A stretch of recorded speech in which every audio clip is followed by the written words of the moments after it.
using that offness and reframing it. There's no need to feel shame or, guilt for feeling that off feeling. It's a superpower once you start to tune into why it's there.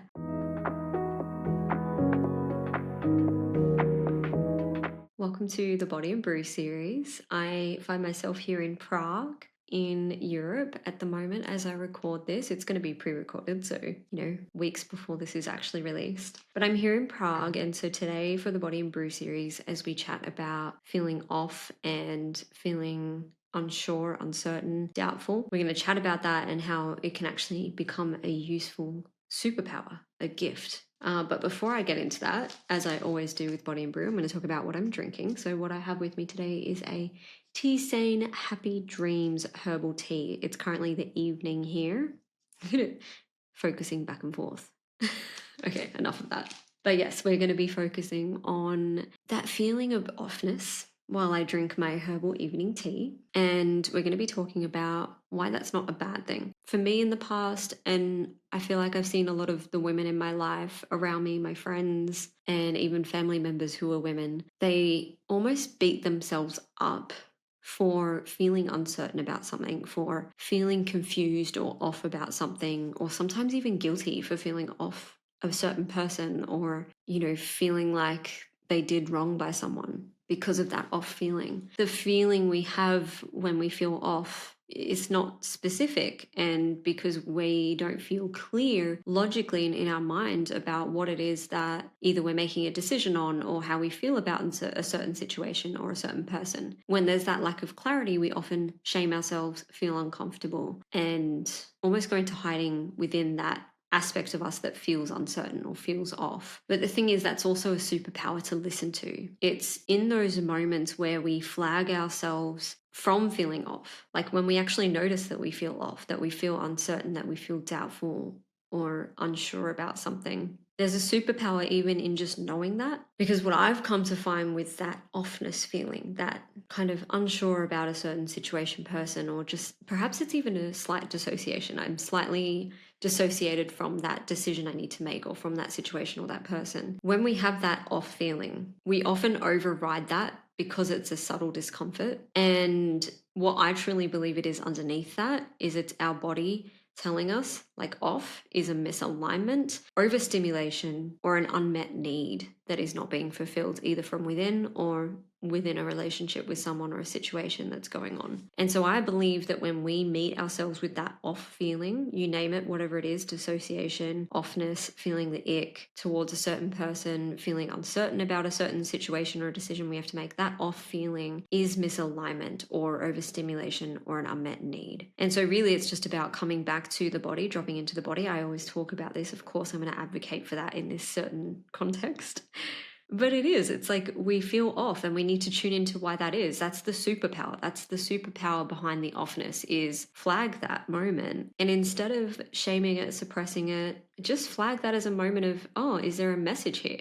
What is that? Let's get curious. Let's drop into the body, feel where it is. Where in my body do I feel that offness? If I tune in, start to listen to the body, become body led. Question why it is you're feeling off and where that feeling is in the body, and start to be body led. Where is it sitting in my body? Locate it, body map. What might it need? What's that unfulfilled need? It might be the fact that it's overstimulated. Your nervous system's overstimulated and you just need regulation and desensitization, sensory deprivation. You might need a little somatic practice, whatever your go-to is. It could be yoga, it could be meditation, it could be just like sitting in a quiet room or sitting out in a park in nature, or sitting down and drinking a tea with your best friend and having a chat, which is what we're doing right now. But yeah, just using that offness and reframing it. There's no need to feel shame or, guilt for feeling that off feeling. It's a superpower once you start to tune into why it's there. And there's a real message in that. It's a gift. There is a message. If we feel off, it's because something needs to shift. That's what misalignment is. It's not the person you're feeling off with or the situation or the decision. It's not that that's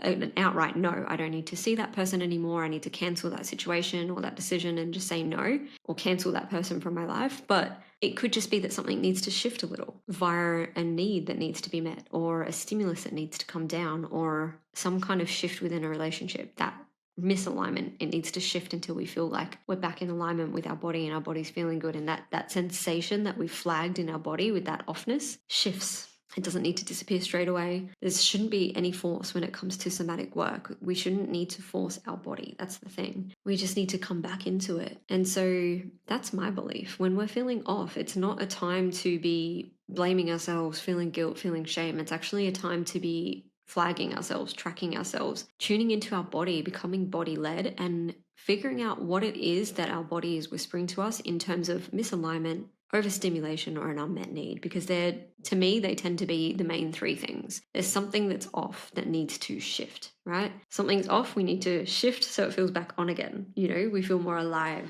like we're women. We want to feel that feminine power, that onness. We want to feel alive and vital. So we need to trust that intuition. And the same goes for men. He wants to feel like he's in alignment. He wants to feel like he's living his best life. And when we don't feel great. So if something feels off, we need to shift that. We need to flag that. It's actually a gift to feel off, just like pain. I talk about the pain body in quite a lot of my teachings throughout everything I offer online and in person. And the pain body is actually a gift, even though it doesn't feel like it at the time. We need to embrace the discomfort.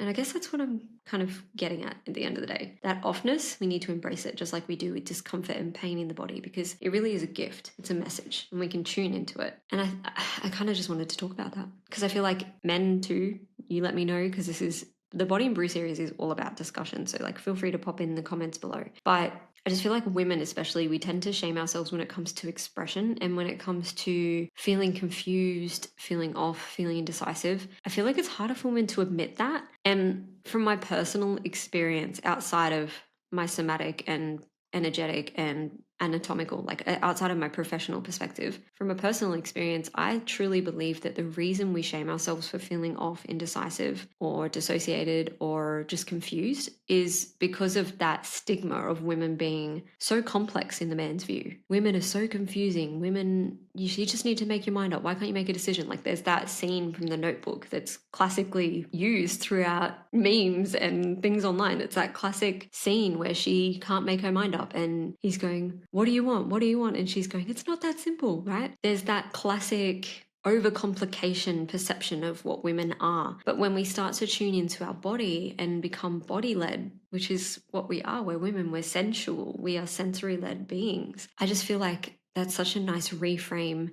and a nicer perception of what women are and how we exist in our feminine energy. Not only do I think it's a nicer perception, I believe that that is the true eminence, the true vibration of what women are. I think that's the truth. And so if we can really just come back to our truth by becoming body-led and searching that confusion, that decision, that offness, rather than shaming it just because the patriarchy says we're a confusing sex, like a confusing gender. We're confusing because they don't understand us. That doesn't mean there's anything wrong with us. So I'm just going to enjoy my tea. And while you're sipping away with me, if you have anything that's come up throughout this video, feel free to comment below, because this is always, especially the Body and Brew series, but in anything, I love to have, open, good-hearted conversations and discussions and debates with people. So yeah, let me know what you think. And if you've experienced anything similar, anything different, if you have a slightly different perspective, I'd love to hear it. We'll chat below and I will see you next time. Good night from Europe.